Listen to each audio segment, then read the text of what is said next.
Now, more on the latest building collapse in New York. You might have heard a few moments ago, I was talking about the Salomon Brothers building collapsing. And indeed it has. Apparently that's only a few hundred yards away from where the World Trade Center towers were.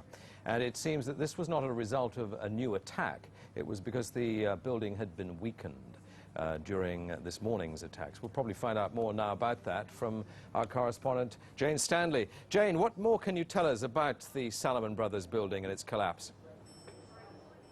Well, only really what you already know. Details are very, very sketchy. There's almost a sense downtown in New York behind me, down by the World Trade Centers, of just an area completely closed off as the rescue workers try to do their job. But this isn't the first building that has suffered as a result. We know that part of the Marriott Hotel next to the World Trade Center also collapsed as a result of this huge amount of falling debris from 110 floors of the two twin towers of the World Trade Center.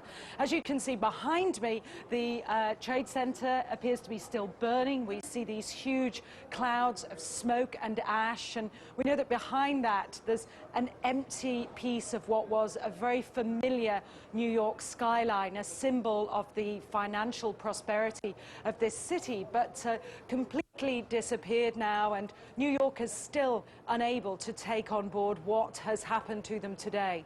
Presumably there were very few people in the Salomon building when it collapsed. I mean, there were, I suppose, fears of possible further collapses around the area. That's what you would hope, because this whole downtown area behind me has been completely sealed off and evacuated, apart from the emergency workers. That was done by the mayor, Rudy Giuliani, much earlier today, because of, course, the dreadful collapse of the Twin Towers of the World Trade Center. But New York, very much a city still in chaos. The phones are not working properly, the subway lines are not working properly.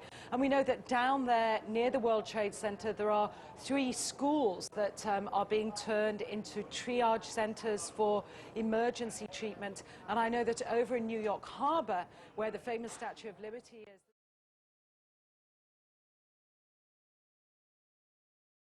Jane, I think many of us, when we heard the news, perhaps on the radio earlier today, were completely flabbergasted by it and just couldn't comprehend it. I mean, it almost sounded too far-fetched.